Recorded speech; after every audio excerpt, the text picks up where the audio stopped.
오늘도 우리 뉴웨이브 워십에 오신 여러분을 예수님의 이름으로 환영합니다. 오늘 말씀은 마가복음 14장 53절로 56절 말씀 보도록 하겠습니다.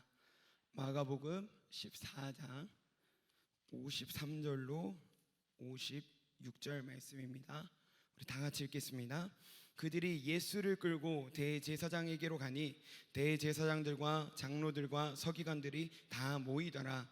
베드로가 예수를 멀찍이 따라 대제사장의 집들 안까지 들어가서 아랫사람들과 함께 앉아 불을 대제사장들과 온 공회가 예수를 죽이려고 그를 칠 증거를 찾되 얻지 못하니 이는 예수를 쳐서 거짓 증언하는 자가 많으나 그 증언이 서로 일치하지 못함이라. 아멘. 오늘 설교 제목은 깨진 토기의 축복입니다. 깨진 토기의 축복입니다. 홍익대학교 건축학 교수이시면서 우리나라 건축 부분의 최고 권위자 중 한 명이신 유현준 교수님이라고 있습니다. 그 교수님께서 우리나라에 있는 건축물 중에 가장 아름다운 건축물 하나를 뽑았는데요, 그 장소가 정말 의외였습니다. 그 장소가 어디냐면 병산소원이라는 안동에 있는 평범해 보이는 소원인데요. 사진 한번 띄워주시겠어요? 사진 보시면 그냥 일반 기와지처럼 생겼습니다. 그렇게 전문가가 학식이 높고 공부하고 이쪽 분야 홍익대학교 건축학과 교수면 굉장히 뛰어나신 분이고 요즘 텔레비전에서 굉장히 많이 나오는데 그분이 고른 곳이 바로 여기입니다. 그래서 저도 의아해하고 대부분의 사람들이 의아해하고 있었을 때 그분이 뭐라고 말씀하셨냐면은 그냥 평범해 보이는 소원 같지만 겉으로 보기에는 그냥 그런 것 같지만 안에서 밖을 보면은 마치 창문 사이사이에 산과 강과 꽃들이 어우러져서 내가 아무리 잘 지어도 그 건축물이 아무리 뛰어나도 만들 수 없는 그림을 그려내는 곳이다 라고 하면서 그 다음 사진 한번 보여주시겠어요? 안에서 밖을 보면은 이런 모습이 보입니다. 그래서 이 장소를 가장 아름다운 대한민국의 건축물로 뽑았는데요, 그런데 제가 이것을 보면서 궁금한 게 하나 있었습니다. 사람마다 다 외모가 다르고 사람마다 미의 기준이 다르고 사람마다 선호하는 것이 다 다른데 우리 하나님은 어떤 것을 선호하는가, 우리 하나님은 어떤 것을 아름답다고 말하는가라는 궁금함이 생겼습니다. 그래서 제가 곰곰이 생각해 봤는데 사람들은 대부분 피부가 좋은 사람을 미남, 미인으로 뽑는데요, 대부분 초반에 피부를 보고, 그럼 전 탈락이죠. 그 다음에 몸매를 본대요. 근데 몸매도 탈락이고, 그러면 눈, 코, 입이 어떻게 배치되었는가, 그것도 탈락이고, 그러면 머리의 크기는 몸의 전체적인 신장의 길이에 비해 어떻게 되는가, 하나하나 저를 빗나가는 안타까움이 있는데 그래도 하나님의 말씀이 있기 때문에 저는 위로를 받습니다. 우리 사무엘상 16장 7절 말씀 다 같이 읽겠습니다. 시작. 내가 보는 것은 사람과 같지 아니하니 사람은 외모를 보거니와 나 여호와는 중심을 보느니라. 얼마 전까지만 해도 저는 이 말씀에 굉장히 자신감이 있었어요. 나 하나님 정말 사랑하고 영혼 구령의 열정에 불타고 예배 사모하고 하나님 저 잘하고 있죠? 막 이런 엄청난 불탐이 있었는데 사실 어느 순간 자신이 없어지더라고요. 내가 갑자기 쉬고 싶을 때도 있고 너무 힘들다고 느낄 때도 있고 막 입에서 저도 모르게 불평불만이 나오려고 하는 요즘 저의 모습을 보고 괴로워할 때 있었는데 하나님은 이 말씀을 통해 하고자 하는 말씀은 무엇이냐면 하나님은 사람처럼 외모적으로 풍기는 겉으로 보이는 겉모습만 보지 않는다는 말씀입니다. 이 말씀의 원어적 해석은 무엇이냐? 사람은 외모만 볼 수 있거니와 하나님은 중심까지도 볼 수 있다라는 말씀입니다. 이게 위로가 되는 것 같지만 하나님은 어쩌면 외모도 보고 중심도 볼 수도 있고 그렇지만 중심을 더 귀하게 여기시겠죠? 아멘? 네, 저는 그렇게 믿고 있습니다. 그래서 하나님은 그 사람의 외모나 미모의 기준이 겉모습만 보는 것이 아니라 그 하나님 속에, 그 사람 속에 어떤 모습이 있는지 그 내면을 본다는 거예요. 하나님은 아름다움을 사랑하십니다. 제가 아프리카에서 공부를 했었는데 4년 정도 있었는데, 공부를 하다가 제가 영어 교육학을 공부를 했거든요. 딱 봐도 공부 잘하게 생기진 않았잖아요. 그리고 열심히 공부를 했어야만 했었는데, 밖에 나가서 공부를 하다가 너무 지치고 힘들면 하늘을 봐요. 근데 아프리카에 진짜 대단한 게 뭐냐면 기본 은하수가 3개가 보여요. 그래서 저게 은하수구나, 이렇게 딱 어쨌든 은하수가 겹쳐서 막 보고 있으면 빨려 들어가는 그런 기분이 들 정도로 그런 은하수를 바라보고 있는데, 제가 이렇게 기도를 한 적이 있어요.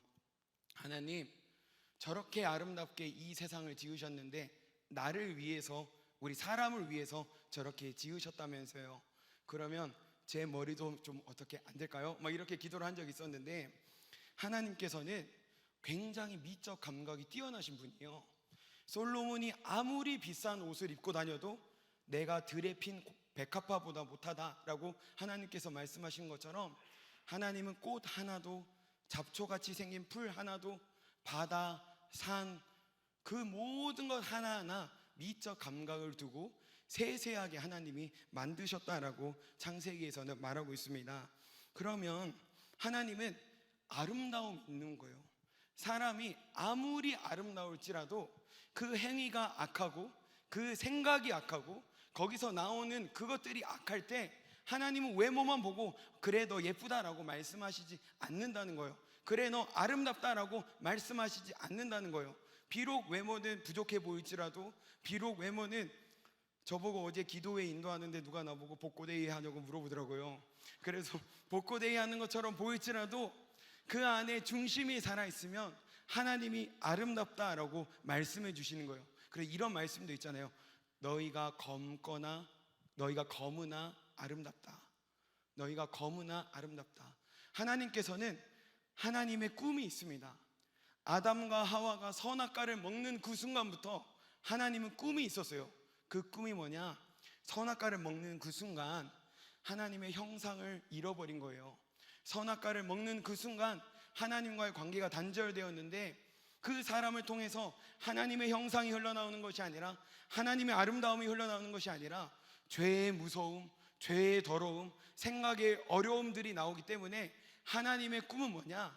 내가 내 형상대로 지은 그 사람이, 그 아름다움이 다시 회복되기를 바라는 하나님의 꿈이 있었습니다. 그래서 오늘 말씀에 보면은 베드로라는 사람이 나오는데, 사실 이 베드로라는 사람은 처음에는 예수를 어떻게 믿었고 하나님을 어떻게 믿었는지는 잘 모르겠지만, 예수님을 뜨겁게 만난 그 순간부터 나는 예수님만 바라보고 가겠습니다, 나는 예수님만 쫓겠습니다 라고 하면서 살았지만, 그에게도 연약한 모습을 보일 때가 많이 있었습니다. 미국에 있는 그레이스 채플, 여러분 그레이스 채플 아세요? 모르죠? 네, 그레이스 채플에 레슬리 프린 목사님이라는 사람이 있는데, 그분이 베드로를 갈릴리 호수에 비교했어요.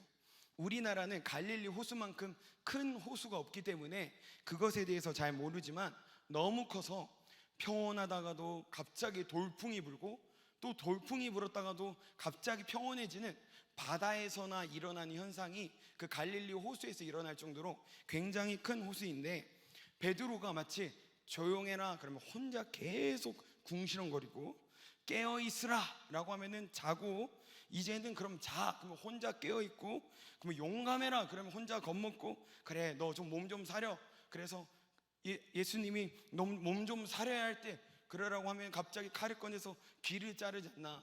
청개구리 같은 심보를 보이는 사람이 바로 베드로였지만, 예수님께서 베드로를 처음 불렀을 때 이렇게 말씀하시잖아요. 너는 연약하지만, 너는 흔들리지만, 너는 갈릴리 호수처럼 너무나도 쉽게 변하지만 너는 베드로다. 이 베드로라는 말이 너는 나를 사랑하며 너는 나만 바라보며 흔들리지 않는 사람이 될 거다라는 하나님의 기대가 있는 줄 믿습니다. 우리 마가복음 14장 29절로 31절 말씀 다 같이 읽겠습니다. 베드로가 여짜오되 다 버릴지라도 나는 그리하지 않겠나이다. 예수께서 이르시되 내가 진실로 내게 이르노니 오늘 이 밤 닭이 2번 울기 전에 내가 3번 나를 부인하리라. 베드로가 힘있게 말하되 내가 주와 함께 죽을지언정 주를 부인하지 않겠나이다 하고 모든 제자도 이와 같이 말하니라. 오늘 우리가 읽은 본문이 마가복음 14장인데 우리 이번 주에 매일 성경 순 큐티를 했다면 그 일주일 본문이 마가복음 14장이 됩니다. 그래서 예수님께서 대제사장과 그들 부하들에 의해서 제사장 뜰에 잡혀가고 거기서 신문을 당하는 내용이 오늘 이번 주 우리의 본문인데요. 베드로는 그래도 예수님이 잡혀갔을 때 다른 제자들은 도망가기 바빴는데 다 없어졌는데 거의 다 없어졌어요. 그런데 몇몇의 제자들은 예수님을 쫓아간 거예요. 물론 사도 요한처럼 당당하게 끝까지 쫓아간 사람도 있었지만 베드로는 자꾸 쫓아가는데 사람들이 베드로를 알아봐요. 왜 그러냐? 베드로는 예수님이 어떤 기적을 행하든 어떤 이적을 행하든 3년 반 동안 예외 없이 끝까지 쫓아다닌 유일한 사람이 바로 이 베드로인데, 베드로를 예수님이 잡혀가서 예수님을 신문하고 너가 하나님의 아들이 맞냐? 우리가 기다리던 메시아가 너냐? 진짜 너가 하나님이냐? 이런 질문을 하면서 신성 모독죄를 죽이려고 할 때 베드로도 예수님을 쫓아가자니 너무나도 무섭고 그들이 로마 병정들이 주먹으로 얼굴을 치고 침을 뱉고 정말 폭력을 가하고 있으면서 그들을 예수님을 죽이려는 그러한 계획을 품고 있을 때 베드로가 쫓아가자니 너무 무섭고 그러자니 사랑하는 주님이 잡혀가는데 나는 끝까지 부인하지 않겠다라고 했는데 안 쫓아가자니 너무나도 괴로운 그 순간이 바로 마가복음 14장에 있는 순간이었습니다. 우리 마가복음 14장 54절 말씀 다 같이 읽겠습니다. 베드로가 예수를 멀찍이 따라 대제사장의 집들 안까지 들어가서 아랫사람들과 함께 앉아 불을 쬐더라. 베드로가 예수를 멀찍이 따라갔다라고 되어 있습니다. 영어로 at a distance인데 거리를 두고 쫓아갔다라는 거예요. 베드로가 예수님께 이야기해요. 예수님, 다른 사람들 다 예수님 부인하고 떠나더라도 저만큼은 예수님 부인하고 그런 일 없을 거예요. 예수님, 내가 예수님 옆에 꼭 붙어 있을게요. 예수님 안심하세요 라고 이야기하니까 예수님이 이러시는 거예요. 너 닭이 2번 울기 전에 너가 나를 3번이나 부인할 거야. 닭 1번 울고 그 1번 운 사이에 너가 나를 2번이나 부인할 거야 라고 이야기를 하는 거예요. 그래서 베드로는 어쩌면 예수님 생각에서 예수님 정말로 안심하라고, 나는 예수님 곁에 있을 거라고 예수님에게 진심 어린 고백을 했을 수도 있는데 예수님은 마치 너무나도 단칼에 너는 넘어질 거야, 너는 넘어질 수밖에 없어 라고 이야기하시는 거예요. 그럼 저 같으면은 굉장히 서운할 것 같고 굉장히 섭섭함을 느낄 것 같은데 예수님께서는 미리 보셨고 베드로야, 너가 그렇게 마음을 먹더라도 너는 연약해서 너가 마음 먹은 대로 할 수 없는 게 너야. 그러니 너는 나를 의지해야 돼라는 하나님의 메시지가 있음에도 불구하고 베드로는 그저 서운하기만 했고 너무 많이 혼나서 그런지 나중에는 별로 생각도 안 하는 것 같더라고요. 그런데 베드로가 예수님을 멀찍이 따라가는데 한 번은 이제 대제사장의 뜰로 들어가잖아요.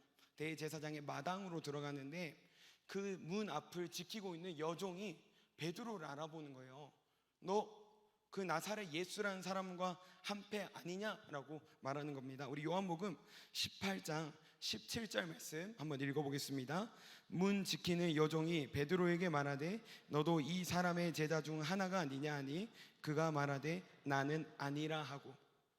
우리는 글로 읽지만 여종이 와서 너 예수님과 한패 아니냐라고 말할 때 베드로가 나는 아니야 라고 말하는 그 기분, 나는 아니야 라고 말하는 그 기분은 우리가 상상할 수 없는 그런 기분이에요. 그냥 죄를 짓는 게 아니라 3년 반 동안 동고동락하면서 괴로움과 슬픔을 함께 이겨내고 예수님이 다른 제자들에게 보여주지 않는 것을 베드로에게는 보여주면서 변화산에도 데려가고 물고기 건져봐, 거기 안에 동전이 있을 거야. 예수님이 별의별 일을, 심지어 베드로의 장모님까지 열병에 걸려서 누워있을 때 나와 함께 사역하자라고 하면서 그 어머니도 구해주셨는데, 너무나도 많은 은혜를 받았는데 나 그 사람 몰라요. 이 말이 너무나도 심한, 우리로 치면 배은망덕한 이런 일이 아닌 거죠. 그래서 마음이 괴로웠는데 그때 날씨가 추웠나 봐요. 그래서 제사장의 종들과 베드로가 불을 쬐고 있었는데 그 사람들이, 이번에는 사람들이 그러는 거예요. 너 나사렛 예수와 한패인 그 사람 아니냐? 라고 이야기를 하는 거예요. 그러니까 베드로가 나는 아니다, 사람 잘못 봤다 라고 이야기를 하는데, 베드로가 예수님이 잡혀가시기 전에 우리 예수님 그냥 이렇게 보내줄 수 없다라고 하면서 칼을 꺼내서 제사장의 종들 중에 한 명인 말고라는 사람의 귀를 자르는 일이 있었어요. 그런데 그 말고의 사촌이 예수님을 보면서 베드로를 보면서 뭐라고 하냐면, 너 내가 봤다, 내가 내 눈으로 너를 직접 봤는데 너는 우리가 잘못 본 게 아니라 너는 그 사람이 맞다라고 이야기하는 거예요. 우리 요한복음 18장 26절에서 한번 읽어보겠습니다. 대제사장의 종 하나는 베드로에게 귀를 잘린 사람의 친척이라 이르되 내가 그 사람과 함께 동산에 있는 것을 내가 보지 아니하였느냐. 이 말은 무슨 말이냐? 나 너 방금 봤어. 나 너 방금 우리 만났잖아. 왜 내 앞에서 거짓말 쳐라는 정말 강력한 의심으로 다가오는 거죠. 그랬을 때 베드로가 너무 살고 싶은 나머지 어떻게 했냐? 우리 마태복음 26장 74절 말씀 읽겠습니다. 그가 저주하며 맹세하여 이르되 나는 그 사람을 알지 못하노라 하니 곧 닭이 울더라. 여기서 말하는 저주는 누구냐? 예수를 저주한 거예요. 그리고 나는 예수를 모른다라고 맹세하고 그 사람을 알지 못한다고 하니까 예수님이 말씀하신 대로 닭이 2번 울었다라고 성경은 이야기하고 있습니다. 얼마나 괴로웠을까요? 저도 목사인데 하나님의 은혜를 받고 이렇게 하나님의 은혜로 좋은 교회에서 좋은 청년들 만나서 사역하면서도 죄를 지을 때마다 마음이 너무 괴로워서 하나님 잘못했습니다, 하나님 잘못했습니다 라고 하는데, 이분은 살아계신 하나님을 직접 만나고 직접 동거하고 직접 함께 계시는 그것을, 그 어마어마한 경험을 했는데 내가 예수를 모른다라고 3번이나 부인을 해버린 거예요. 우리가 너무나도 잘 알고 있는 이 말씀이지만 우리도 사실 예수 믿은 지 오래됐잖아요. 여러분, 전 세계에서 예수를, 내가 예수님 믿어요 라고 하면서 가톨릭, 개신교 다 합쳐봤자 1%도 안 돼요. 그 와중에 가톨릭 빼고 이단들 빼면은 0.001%도 안 돼요. 그리고 매주 출석하면서, 주일날 출석하면서 하나님께 예배 드리는 사람은 몇 퍼센트나 되는지 측정도 안 돼요. 그런데 우리가 하나님을 나의 구세주로 믿고 예수님을 진짜로 믿는다면 이것은 어마어마한 하나님의 은혜인 줄 믿습니다. 우리가 그러한 은혜를 누리지만 우리가 베드로를 뭐라고 할 수 있는 사람이 있을까요? 베드로가 예수님과 동고동락하면서 예수님이랑 함께 있으면서 막상 어려움이 왔을 때 예수님을 외면했지만, 우리도 하나님의 은혜 받고 수련회 때 은혜 받고 주일마다 은혜 받고 큐티하면서 은혜 받고 날마다 은혜를 받지만 우리에게는 베드로와 같은 모습이 없나요? 우리는 그리스도인이라고 하지만 우리도 넘어질 때가 많이 있습니다. 그럼에도 불구하고 우리를 포기하지 않으시는 분이 있는 줄 믿습니다. 사실 이 본문을 보면은 제가 생각나는 이야기가 하나 있는데, 그게 무엇이냐면, 제가 군대에 갔는데 81mm 박격포병이 있습니다. 그리고 8사단 저기 철원으로 갔는데, 포천 이쪽으로 갔는데 2등병 때는 뭐가 있냐면 전우조라는 게 있어야 돼요. 그래서 전우조가 없으면 행사를 못 나가거나 PX도 잘 못 가고, 그때는 저희는 그랬어요. PX도 잘 못 가고 종교 행사도 할 수가 없어요. 그런데 제가 하나님께 기도했어요. 시간 날 때마다, 하나님, 저희 부대가 해체되려고 해서 제 동기도 없고 제 후임도 없고 저 2등병이고 반드시 전우조가 필요한데 여기에 예수 믿는 사람 한 명도 없습니다. 주님, 어떻게 하면 좋습니까? 그러면서 계속 기도를 했어요. 그래서 제가 선임한테 혼나더라도 어떻게 해야 종교행사 갈 수 있을까요? 어떻게 해야 교회 갈 수 있을까요? 계속 물어봤어요. 그래서 맞선님이 조용하라고 엄청, 이름이 요한이에요. 근데 죄송합니다. 이거 보면 안 될 텐데, 요한인데 저를 엄청나게 괴롭혔어요. 그리고 기도도 못하게 해서 화장실에 가서 기도하고, 성경도 못 읽게 해서 화장실에서 읽고 막 이런 적이 있었는데, 그런데 이 요한이라는 사람이 나와 함께 가줄 것 같진 않아. 근데 내가 믿음이 없을 수도 있으니까 하나님께 계속 기도했어요. 하나님, 저 예배는 드려야 되잖아요. 주님, 저 타령해야 됩니까? 저 예배 드리게 해주십시오 라고 하면서 막 기도를 했는데, 갑자기 우리 소대에 실세 상병이 왔어요. 서영, 이병 나와 이래가지고, 와, 이제 올 것이 왔다, 나 이제 큰일 났다 막 이러고 있는데, 그분이 갑자기 이러는 거예요. 나도 한때 교회를 다녔었다. 근데 너처럼 예배에 대한 집착을 보이는 사람은 처음이다 라고 하면서, 내가 문제를 하나 낼 테니까 내가 성경을 읽으면서, 우리 어머니가 무당인데 나도 교회를 다니다가 우리 어머니가 무당이 돼서 교회를 안 다니게 됐다. 그래서 내가 성경을 읽으면서 한 가지 의문이 들었었는데, 너가 이 대답을 하면 내가 너와 함께 전우조가 돼서 교회를 가줄게.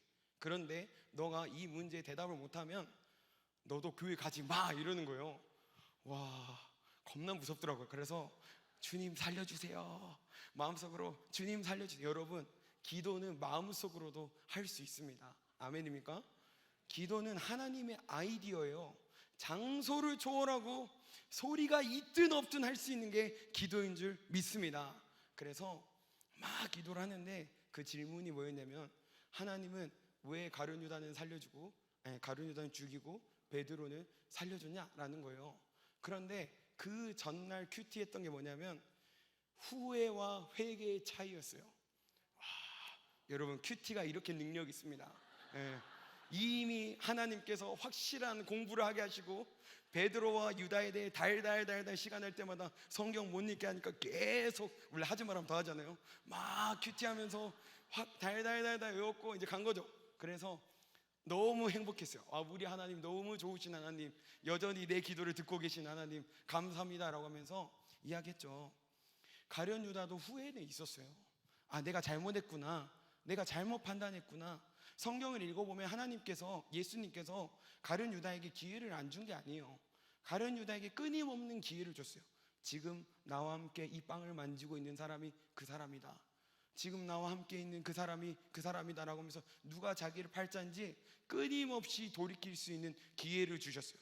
그런데 가룟 유다는 이미 마음이 팔렸기 때문에 계속 예수님이 기회를 주더라도 나는 아니지요 라고 하면서 부인하는 거예요. 자기가 맞는 거 알면서 오히려 예수님을 테스트하고, 내가 그 사람인지 알겠어 라고 하면서 오히려 악한 모습을 보이는 거예요. 결국에는 예수님을 그 대제사장과 딜을 하면서 은 30냥의 딜을 하고 팔았는데, 결국에는 예수님이 당하는 그 모습을 보고 너무 괴로운 거예요. 그래서 제사장이 찾아가서 은 30냥을 주면서 우리 예수님 풀어달라라고 하는데 이미 늦었죠. 결국에는 후회만 하다가 결국엔 회개를 하지 못하고 하나님께 나아가지 못하고 괴로워하다 결국 그의 선택은 자살을 선택하고 죽게 되는 거죠. 그런데 이 베드로는 뭐냐? 베드로도 똑같죠. 한 번도 아니고 두 번도 아니고 세 번이나 예수님을 저주하고 부인하고 나는 예수님을 모른다고 맹세까지 한 사람인데, 근데 가룟 유다는 그럴 수 있다 쳐. 근데 베드로는 예수님의 12제자 중에 수제자라고 하는데, 어디든지 데려간 사람인데, 베드로는 나는 모른다라고 이야기하는 거예요. 그런데 이 베드로에게는 예수님이 주신 장치가 하나 있었습니다. 그게 무엇이냐면 수탉의 울음소리였어요. 베드로야, 너의 결심만으로는 안 돼. 너의 힘으로는 안 돼. 내가 너를 잡아줘야 되고 내가 너를 인도해 줘야 돼 라는 예수님의 장치가 있어서, 그 수탉의 울음소리가 들렸을 때 베드로가 했던 행동은 무엇이냐면 통곡하며 나가서 울었다라는 게 있었어요. 그래서 이 이야기를 해줬어요. 오늘 설교하듯이 똑같이 이야기를 했는데, 솔직히 말하면 너무 긴장해가지고 더 얼머부렸던 것 같아요. 그런데 하나님이 임해 주셨는지 그분이 그 다음 주부터 저와 함께 교회를 같이 가게 해주셨고, 저 2등분 전우조 풀릴 때까지 같이 교회 가고, 결국에는 그분이 전역할 때까지 저와 함께 교회를 가졌습니다. 그런데 우리가 읽었던 오늘 본문은 마태복음, 마가복음, 누가복음, 요한복음 모든 복음서에서 이 이야기는 다루고 있어요. 예수님은 사두개인들, 바리새인들, 서기관들, 대제사장들, 제사장들이 모두 하나가 되어 예수님을 죽이려고 하는데, 예수님을 신성 모독죄로 몰아가기 위해서 너가 하나님이냐? 너가 하나님의 아들이 맞냐? 너가 메시아냐라고 물어봤을 때, 그래 내가 맞다, 너가 말했다, 나는 더 이상 뒤로 물러서지 않는다, 내가 하나님이다 라고 하면서 나아갈 때, 맞든 두들겨 패든 어떠한 모욕을 하든 예수님은 죽음까지도 불사하고 그 십자가의 길을 가고 있었을 때, 예수님의 제자들은 무섭고 두렵고 떨려서 실패했다라는 이야기를 모든 복음서는 동일하게 보여주고 있습니다. 이 복음서가 이것을 이야기해 준 이유는 무엇일까요? 우리의 힘으로 되지 않는다. 예수님의 제자들도 되지 않았다면 우리의 힘으로 되지 않고, 우리도 예수님의 은혜가 필요하고 하나님의 은혜가 필요하다라고 말씀하시는 겁니다. 아멘입니까? 네. 그런데 이거는 비밀인데요, 저희 아버지가 도자기를 엄청나게 좋아하세요. 그래서 우리 아버지 도자기 방이 있어요. 도자기 방이 있는데 아버지께서 도자기 방을 청소하라고 하는 거예요. 그래서 청소기로 미는데, 도자기가 있으면 여러분 어떻게 밀어야 될까요? 살살 밀어야 되잖아요. 근데 내가 그때 사춘기였어. 자기가 청소하지 왜 나를 시키는 거야 라고 하면서 화가 나가지고 팍팍 쳤죠. 팍팍 치면서 했는데 불상사가 발생했어요. 어떤 불상사가 발생했냐? 그 찬장에 있던 도자기 하나가 팍 떨어졌어요. 그리고 쨍그랑하고 깨진 거예요. 그 사람은 뭐 인간문화재 누가 만들어서 우리 아버지가 어디 설교하러 갔을 때 그분이 주셨다는데, 이제 이거는 절망적인 순간이 찾아왔어요. 그래서 그것만 흔적만 따로 모아서 어떤 박스에 넣어놓고 청소를 아주 살살 깨끗이 다 했어요. 혼날까 봐 구석구석 다 했어. 걸레질까지 다 했어. 그랬는데 어머니한테 들고 갔어요. 어머니, 이거 어떡하죠? 나 진짜 큰일 났다. 어떡하지? 어머 어떡해? 그러니까 어머니가 뭐라 했냐면, 땅을 파고 묻어라. 그래가지고 우리가 살 수 있는 방법은 이거, 가정의 평화를 위해 땅을 파고 묻어라. 그래가지고 지금 우리 아버지는 아직도 몰라요. 땅을 파고 묻었던 일이 있습니다. 그 다음에 그 방에 생겼던 게 뭐냐면 CCTV가 생겼어요. 아마 누가 훔쳐갔을 거라고 생각했을 수도 있는데, 그래서 제가 이 이야기를 들을 때마다 아차 싶은 게 있어요. 아무리 비싼 토기장이도, 아무리 인간문화재가 만들고 비싸고 값이 얼마가 나가도 이런 게 있더라도 토기로 만들었기 때문에 와장창 깨지면 붙일 수 있나요? 그거는 다시 붙여도 능력이 없는 거예요. 그런데 예레미야 18장 4절로 6절 말씀 한번 보겠습니다. 예레미야 18장 4절 6절 보겠습니다. 시작. 진흙으로 만든 그릇이 토기장이의 손에서 터짐에 그가 그것으로 자기의 의견에 좋은 대로 다른 그릇을 만들더라. 여호와의 말씀이니라. 이스라엘 족속아, 이 토기장이가 하는 것 같이 내가 능히 너희에게 행하지 못하겠느냐? 이스라엘 족속아, 진흙이 토기장이의 손에 있음 같이 너희가 내 손에 있느니라. 아멘. 예레미야가 타락한 이스라엘을 위해 기도하는 거예요. 하나님, 이 이스라엘 백성들은 하나님의 백성임에도 불구하고 바알 신을 섬기고 아세라 신을 섬기고 자기의 풍족함을 위해서 자기가 이 땅에서 잘 되고 싶어서 자꾸 하나님을 버립니다. 하나님 어떡합니까? 라고 하니까 하나님께서 너 이 이스라엘을 위해서 더 이상 기도하지 마. 나는 이 이스라엘을 멸하기로 작정했어 라고 이야기하는 거예요. 그래서 예레미야가 눈물로 통곡하며 애통해하고 있을 때 하나님께서 예레미야를 이끌어서 토기장이의 집으로 데려가는 거예요. 그래서 너 토기장이가 어떻게 하는지 봐봐 라고 했는데, 여러분 막 발로 이렇게 돌리면은 이제 찰흙 같은 거 돌겠죠. 막 그렇게 하면 도자기를 만드는데, 그 토기장이가 진흙으로 토기를 만들고 있을 때 어떤 일이 발생했냐? 토기가 터진 거예요. 그러니까 그 찰흙 같은 게 터졌겠죠. 그러면 우리는 생각할 때 끝났다라고 하면서 그걸 버려야겠다라고 하지만, 하나님께서 말씀하시는 거예요. 아니야, 그 토기를 다시 묻혀서 그 토기장이가 원하는 대로 다시 만드는 거야 라고 하면서 예레미야에게 나는 이스라엘을 포기하잖아. 너가 봤을 때 내가 이스라엘 포기하는 것 같지만 나는 이스라엘을 포기할 수 없어 라고 하면서 하나님께서 말씀해 주시는 장면이 우리가 방금 읽었던 말씀인데, 베드로도 끝난 것 같았어요. 베드로도 끝난 것 같았지만 베드로가 끝나지 않았던 것이 무엇이냐? 베드로는 예수님의 손에 붙잡힌 사람인 줄 믿습니다. 여러분이 때때로 넘어지는 것 같아요. 여러분이 이 죄만큼은 내가 짓지 말았어야 되는데 내가 지은 것 같다, 나는 끝난 것 같다 라고 느껴질 때가 있지만, 하나님은 그럴 때마다 뭐라고 말씀하시냐? 너가 그 죄에 주저앉지 말고 빨리 내게로 돌아와라. 내가 너를 회복시켜 줄게. 내가 너에게 새 힘을 줄게. 너가 만약에 그 죄가 너무 괴롭다면 다시 그 죄를 짓지 말아라. 그게 나와 함께 있는 거나라고 하나님께서는 우리에게 말씀하십니다. 우리도 새해가 되면은 성경을 통독한다라고 다짐을 합니다. 우리 의군도 성경 통독방이 있어요. 근데 가만 보니까 몇 명이 조용히 나가기로 나갔더라고요. 그래서 첫날은 막 어떻게든 창세기를 읽어요. 막 눈을 비비면서 새벽 예배를 갔다 오든 어떻게든 막 창세기를 읽어요. 그러다 보면 이제 족보가 나오죠. 그러면 어떤 사람이 저에게 전화로 질문을 했어요. 목사님, 저희가 성경을 읽으면서 남의 가정사까지 알 필요가 있나요? 뭐 이러더라고요.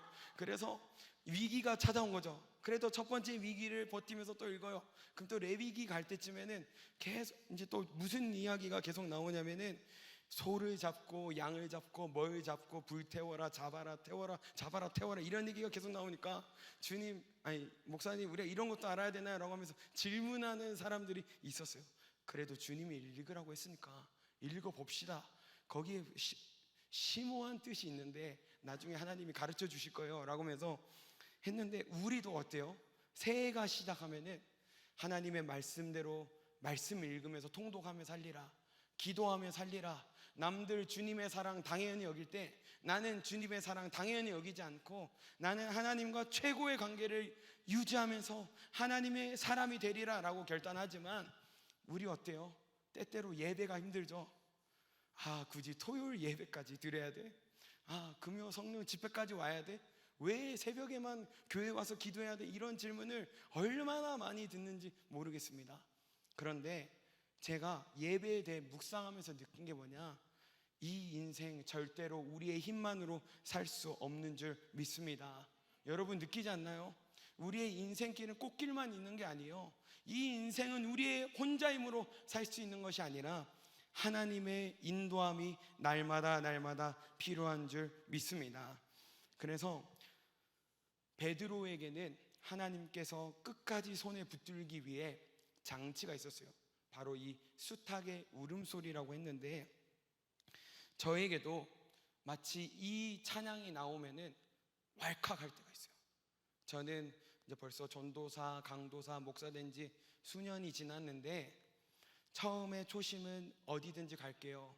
정말 주님만 사랑하고 끝까지 기도하며 말씀 연구하고 영혼 사랑하는 목회, 정말 나의 육체를 돌아보지 않더라도 주님이 원하시면 무엇이든지 할게요 라고 하는데, 저도 모르게 저의 입에서 불평, 불만이 나오고 힘드네, 이런 순간이 있습니다. 그런데 저에게 그때마다 들려오는 하나님의 음성 같은 찬양이 있습니다. 바로 마커스의 기도라는 찬양, 그런 찬양인데, 마커스 기도인데, 이 찬양이 뭐냐면 마커스 워십, 여러분 아시죠? 그 찬양을 처음 만들었던 그 사람들이 우리는 이러한 공동체가 되자, 우리는 이러한 사람이 되자라고 하면서 지었던 찬양이에요. 그래서 군대에서 제가 믿음을 지키기 힘들었을 때 들었던 찬양이었고, 아프리카에서 홀로 외롭고 정말 나 혼자 있는 것 같고 신앙 유지하기 너무 힘들 때, 기도하기 힘들었을 때 들었던 찬양인데요. 우리 이 시간 같이 찬양했으면 좋겠습니다. 하나님은 지금도 우리를 포기하지 않으신 줄 믿습니다. 우리는 넘어져도, 우리는 뒤돌아봐도, 우리는 부족하고 우리는 하나님 따라갈 수 있는 조건이 안 되는 것 같지만, 그러할 때도 하나님은 우리를 포기하지 않으시고 인도하시는 줄 믿습니다. 우리 마커스 기도 찬양하겠습니다.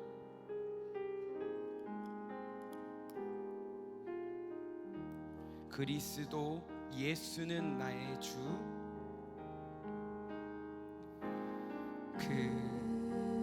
그리스도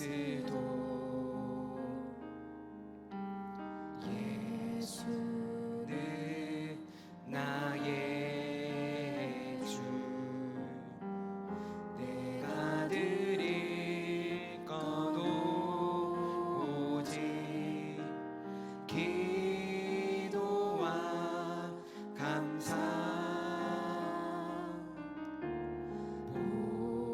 보잘것 없는 나를 주목하신 주님, 내 안의 모든 것을 불쌍히 여기소서.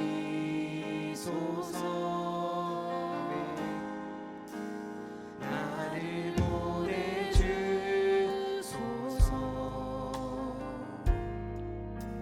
주의 손이 닿는 곳, 주의 마음이 머문 그곳에 내가 있게 하소서. 우릴 보내주소서.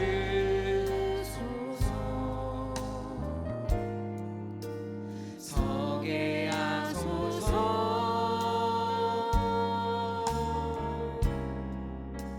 주의 마음이 머문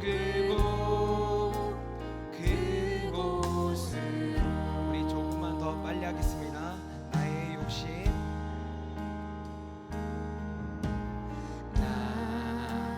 나의 욕심 소멸케 하시고 세상 가치에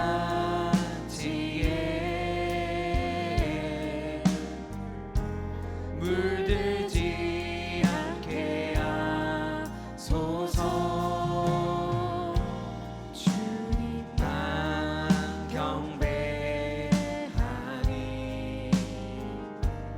영광 받으소서. 주님만 바라보는 예배 되게 하소서. 아멘. 나를 보내소서. 나를 보내주소서.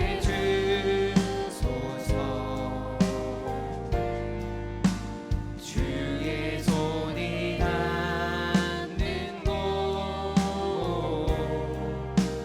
주의 마음이 머문 그곳에 내가 있게 하소서.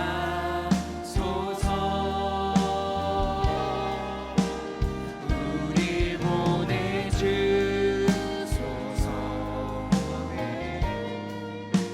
서게 하소서.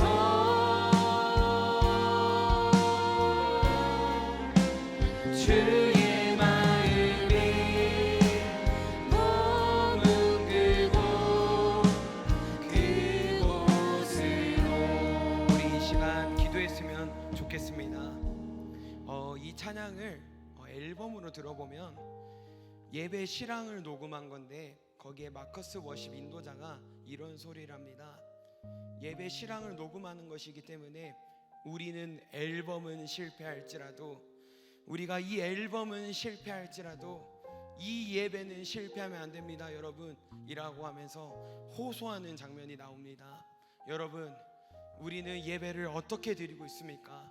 여러분, 우리가 이 자리에 와서 이렇게 드리는 것만 예배가 아니라 날마다 하나님과 동행하며 하나님께 우리의 삶을 산제사로 드리는 것이 우리의 영적 예배인 줄 믿습니다. 여러분은 하나님과 어떠한 관계를 지나가고 있습니까? 내가 넘어질 때도 있고, 내가 넘어질 때도 있고, 내가 감히 주님 앞에 찾아가기 부끄러울 때도 있지만 주님은 우리를 불러주시는 줄 믿습니다. 괜찮아, 너에게는 내가 있잖아. 내가 너를 불렀으니 너가 이 자리에 왔다. 다시 한번 일어나자. 다시 한번 힘을 내자. 다시 한번 너와 내가 최고의 관계를 유지하자. 너의 죄가 주홍같이 붉을지라도 내게 와라. 나와 함께 변론하자. 내가 너를 회복시키리라 라는 주님의 약속이 있습니다. 주님, 이 시간 우리를 회복시켜 주시옵소서. 우리가 죄악의 길에서 돌이키게 하여 주시옵소서. 이 시간 간절히 주님 찾고 기도하겠습니다. 주여, 주여,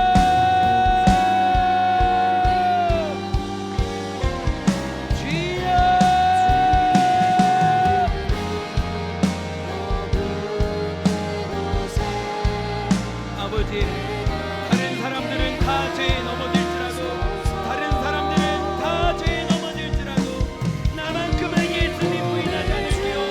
나만큼은 죄에 넘어지지 않을게요. 그렇게 다짐했지만 넘어져 있는 나의 모습을 봅니다. 나는 죄가 없다라고 생각하고 이 정도 죄쯤은 괜찮아 라고 하지만 그 죄가 예수를 십자가에 못 박았고, 그 죄가 하나밖에 없는 아들을 하나님은 주기로 결단해야 됐고, 예수는 내가 죽을게 너는 살아라라고 하면서 그 수모를 겪으며 그 고난을 겪고 그 십자가의 길을 가야만 했습니다.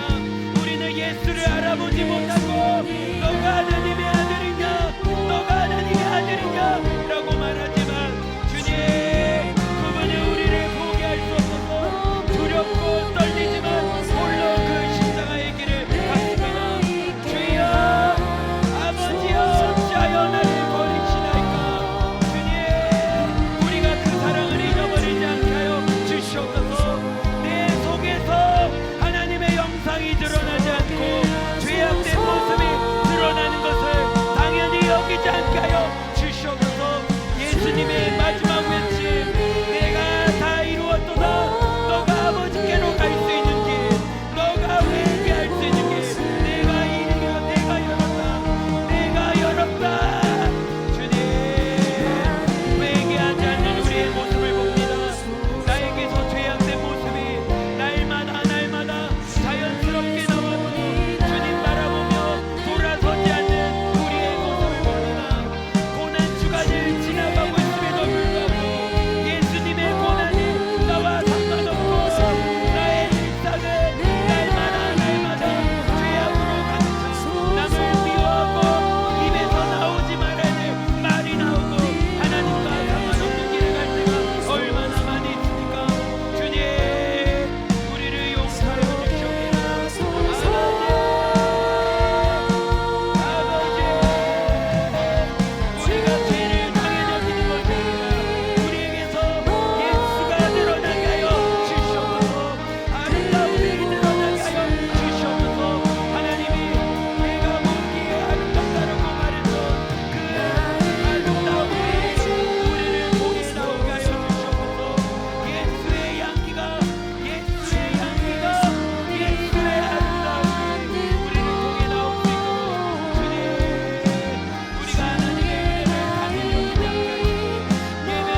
더 기도했으면 좋겠습니다.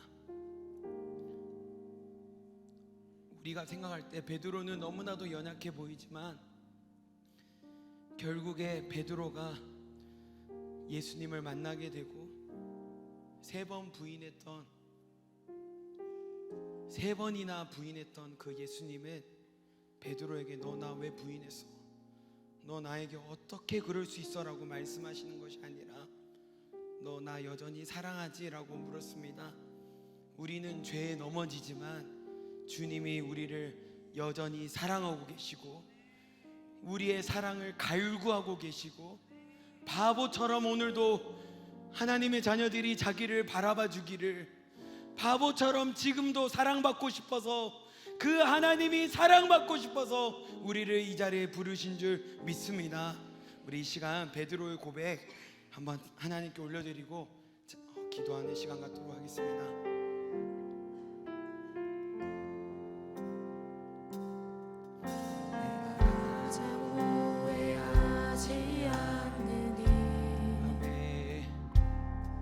예수를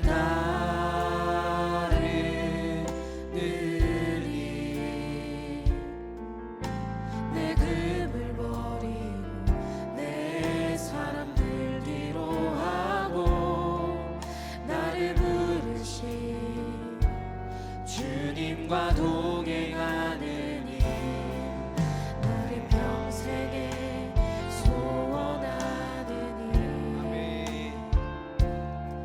예수를 닮아가느니 굳은 마음 제하시고 사랑을 가르치신 나의 예수님을 사랑하느니 날 부르심에 감사 날 놓지 않으신 감사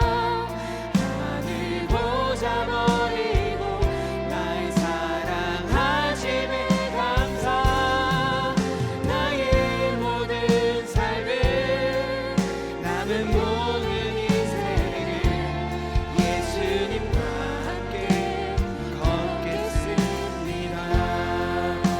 우리 이 시간 한번 기도했으면 좋겠습니다. 이 세상은 예수가 없다고 말합니다. 이 세상은 예수가 가짜다고 말합니다. 이 세상은 진리가 없고 구원의 길이 있는 것이 아니라 각자가 원하는 길을 가면 된다고 말합니다. 주님, 이러한 세상 가운데 우리가 당당히 예수를 외치는 사람이 되게 하여 주시옵소서. 너가 나를 사랑하느냐? 그리하면 내 양을 돌봐라. 너가 나를 사랑하느냐? 그리하면 내 양을 먹이라. 너가 나를 사랑하느냐? 그러면 제발 내 양을 돌봐라라고 예수님께서 다시 한번 베드로를 불러주셨습니다. 주님, 우리의 굳어진 마음, 주님, 우리의 무너진 마음 예수님의 부르심으로 회복되게 하여 주시옵소서. 이 세상에 예수가 없다고 말하는 이 세상에 당당히 예수를 외치는 저희들 되게 하여 주시옵소서. 간절히 주님 찾고 기도하겠습니다. 주여,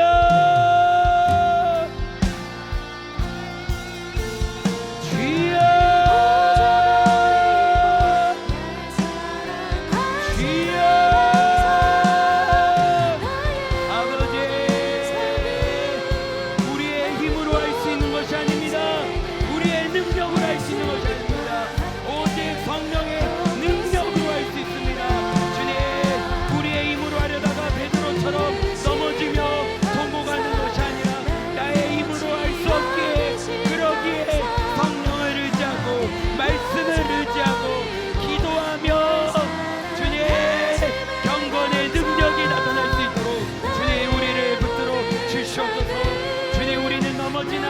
우리에게 하나님이 있습니다. 주님, 날 부르신 그 하나님의 감사하면서 그분이 나를 불렀습니다. 그분이 나를 보냈습니다. 하나님이 당신을 사랑하십니다 라고 말할 수 있는 저희들 되게 하여 주시옵소서. 복음을 부끄러워하지 않으며 그 복음의 생명을 살리는 능력이 있다고 하였습니다. 우리가 그 능력을 부인하는 것이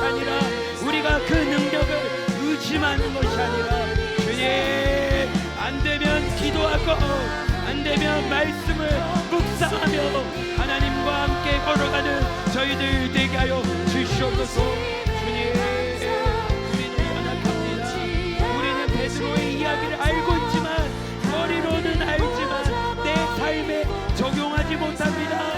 주님, 하나님의 말씀을 남에게 적용하기는 빠르지만 내 삶에 적용 못하는 바리새인의 모습이 우리에게 있습니다.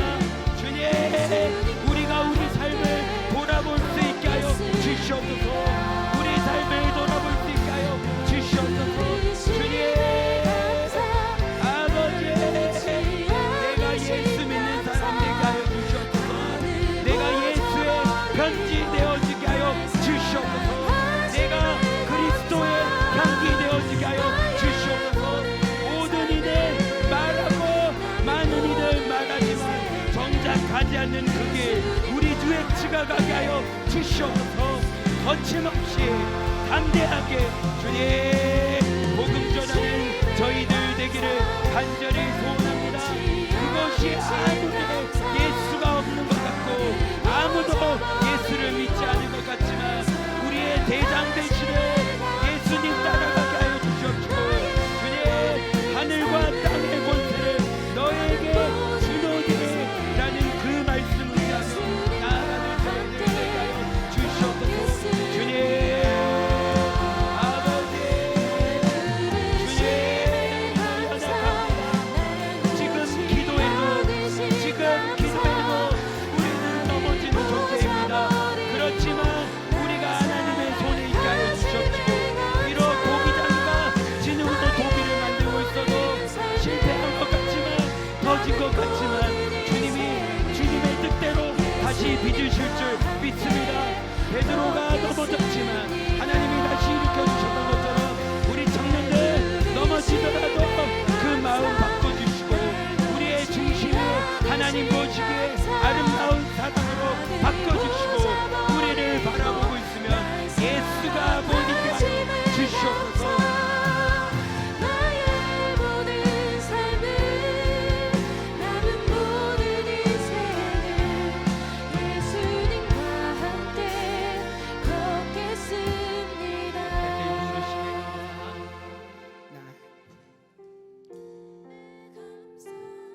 날 놓지 않으신 감사, 하늘 보좌 버리고 날 사랑하심에 감사. 나의 모든 삶을 남은 모든 인생을 예수님과 함께 걷겠습니다. 우리 이 시간 예수는 내 힘이요 찬양하겠습니다.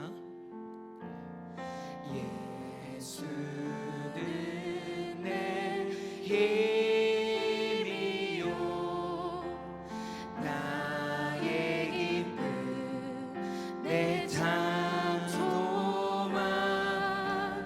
그 이름의 생명이 내 삶의 이유라. 내가 사나 죽으나 내가 사나 죽으나 그 이름을 위하여 내 모든 것 다 드리니 나를 받으소서. 오직 주만 따라가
기적을 많이 행하시고 오병이어를 역사를 일으키시고 많은 이적을 행할 때는 많은 무리들이 예수님을 따라다녔습니다.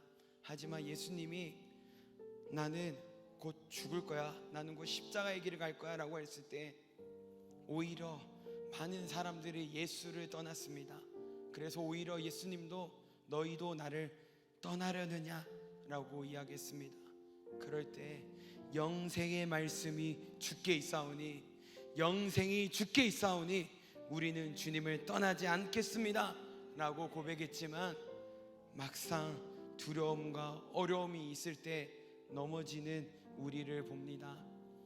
제가 최근에 묵상했던 말씀이 요게벳의 이야기인데, 요게벳이 자기 아들 모세를 너무나도 살리고 싶어서 정말 이집트 파라오의 그 엄한 명령 때문에 이집트 병사들이 와서 사내 아이들을 죽여나갈 때 옆마을로 도망가고 또 옆마을로 도망가고 또 옆마을로 도망가고 더 이상 도망갈 데가 없었을 때 그녀가 너무나도 자기의 아들을 살리고 싶어서 했던 방법이 바로 갈대 상자를 만들었다라고 우리는 알고 있습니다. 여러분, 우리에게는 요게벳과 같은 그런 간절함이 있습니까? 하나님은 우리를 살리시려고 하나밖에 없는 아들을 주셨는데, 하나님이신 예수님은 하늘 보좌 내려놓고 우리를 살리시기 위해 그 고난의 길을 기꺼이 가셨는데, 우리는 예수님을 믿는다고 하지만, 우리는 예수를 안다고 하지만 피곤하다고 어렵다고 여러 가지 온갖 핑계를 대며 정말로 요게벳의 간절함이 우리에게는 있습니까? 너가 나를 사랑하니 그리하면 내 양 좀 돌봐줘. 너가 나를 사랑하니 그리하면 내 양 좀 먹여줘. 너가 나를 사랑하니 그리하면 내 양 좀 돌보고 같이 전국하라라는 주님의 그 말씀을 우리는 더 이상 모른 척하지 않게 하여 주시옵소서. 주님, 우리가 행복한 사람들의 축제를 향해 나아가고 있습니다. 뉴페어, 숨달고 여러 가지 것들을 준비하고 있는데 주님, 온전히 예수만 드러나게 하여 주시옵소서. 이 행축을 통해 예수님의 복음이 드러나게 하여 주시옵시고, 예수님의 사랑이 드러나게 하여 주시옵시고, 우리를 통해 예수의 향기가 나게 하여 주시옵시고, 그들도 예수 믿게 하여 주시옵소서. 그들도 하나님 사랑 드리게 하여 주시옵소서. 간절히 주님 찾고 행축을 위해 기도하겠습니다. 주여, 주여, 주여. 아버지, 우리에게 믿음을 더하여 주시옵소서. 우리에게 믿음을 더하여 주시옵소서. 내가 예수님 손바닥에 있는 못자국에 손을 넣지 않고는, 예수님의 허리자국에 있는 내 주먹을 넣지 않고는 내가 예수를 도무지 믿을 수 없다고 말했던 그 도마 앞에, 도마야, 너가 그 손가락 넣어봐라. 너가 그 주먹 넣어봐라. 너가 언제까지 믿음 없을래? 믿음 없는 자가 되지 말고 믿음 있는 자가 되라. 주님, 우리가 믿음 있는 자 되게 하여 주시옵소서. 아무도 하나님의 마음에 관심 없는 이때, 아무도 예수님의 마음에 관심 없는 이때 우리 뉴엑스가 예수의 마음 품게 하여 주시옵소서. 영혼을 살려내는데 우리가 최선을 다하게 하여 주시고, 주님, 그 하나님의 소원 우리의 인생에 녹여내게 하여 주시옵소서. 그 아버지의 소원, 그 아름다움의 회복, 주님, 우리의 힘으로 하는 것이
연약해서 영혼을 바라보기가 쉽지 않습니다. 믿음의 눈으로 하나님을 바라보기가 쉽지 않습니다. 내일은 부활절입니다. 예수님께서 부활하신 너희도 부활할 거야 라고 말하는 그날입니다. 제가 부활 그 소망이라는 영화를 봤는데 거기에 권여은 자매가 나옵니다. 정말 말기 암 때문에 온몸에 암이 퍼지고 뼈에도 암이 퍼지고 곳곳에 암이 퍼져서 하루하루 통증으로 살아가기 힘든 그때에 기도하고 싶어서 마지막 소원이 뭐냐라고 물어봤을 때 내가 다니던 그 예배당에 가서 기도 한번 해보고 싶다라는 게 우리 권여은 자매님의 소원이었습니다. 그런데 그 친구들이 들었을 때 그 권여은 자매님이 쉬지 않고 시간만 나면 하나님 아파요, 하나님 이것만 낫게 해주세요 라는 기도도 하지만 대부분의 기도는 무슨 내용이었냐? 하나님 나는 예수 믿고 천국 가지만 우리 엄마 어떡해요? 우리 언니들 어떡해요? 우리 친구들 어떡해요? 라고 하면서 그들을 위해 기도해 줬다라는 내용을 들었습니다. 그래서 권여은 자매님은 천국에 갔지만 그 기도했던 어머니, 언니들, 친구들이 그 교회에 출석하게 되면서 인도자 권여은이라고 말했다는 이야기를 들었습니다. 주님, 우리에게 영혼을 바라볼 수 있는 눈을 허락하여 주시옵소서. 우리에게 돈이 많아도 예수 없으면 꽝입니다. 우리에게 집이 좋아도 예수가 없으면 무의미합니다. 우리가 모든 것을 가져도 예수가 없으면 무의미합니다. 주님, 우리에게 믿음의 눈을 허락하여 주시옵소서. 주님, 우리에게 영원을 바라볼 수 있는 눈을 허락하여 주시옵소서. 마지막으로 주님 찾고 기도하겠습니다. 주여, 주여, 주여. 주님, 우리에게 첫사랑이 회복되게 하여 주시옵소서. 영혼을 바라볼 수 있는 눈을 허락하여 주시옵소서. 첫사랑을 잃어버리면 너희의 수고도 헛되다라고 했는데, 너희의 모든 것이 헛되다라고 했는데, 주님 중심을 잃어버리지 않게 하여 주시옵소서. 수고를 잃어버리지 않게 하여 주시옵소서.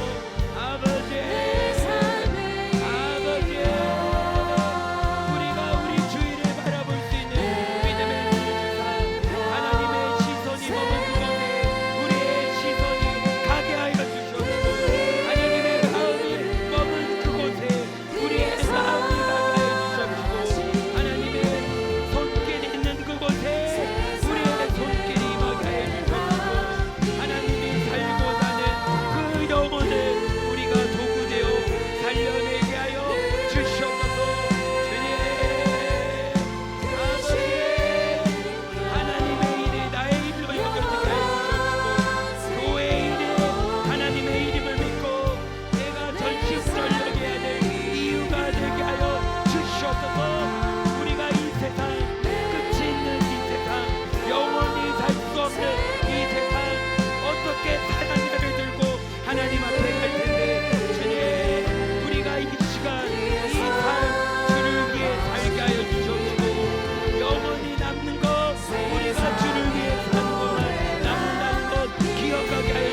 하나님 아버지, 오늘도 저희들을 불러주셔서 감사합니다.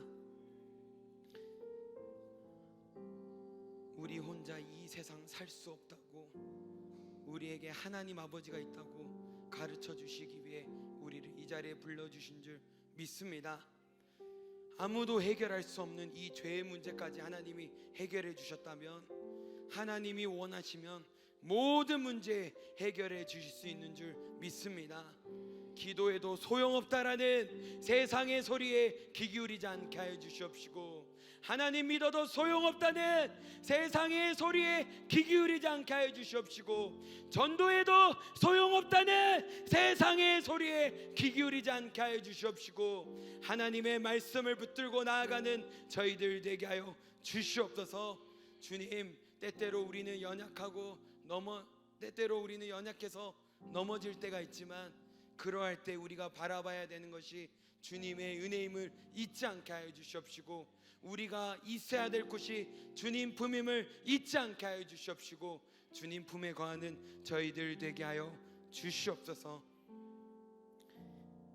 이제는 나는 죽어도 너희는 살아라라고 말씀하시는 예수 그리스도의 은혜와 하나뿐인 아들을 우리를 살리시기 위해 아끼지 않고 기꺼이 주시는 하나님 아버지의 크신 사랑하심과 성령 하나님께서 우리와 함께 계시고 가르쳐 주시며 인도하심이 오늘도 함께 예배하며 여기에 모인 우리 청년들 머리 위에 지금으로부터 영원토록 함께 있을지어다. 아멘.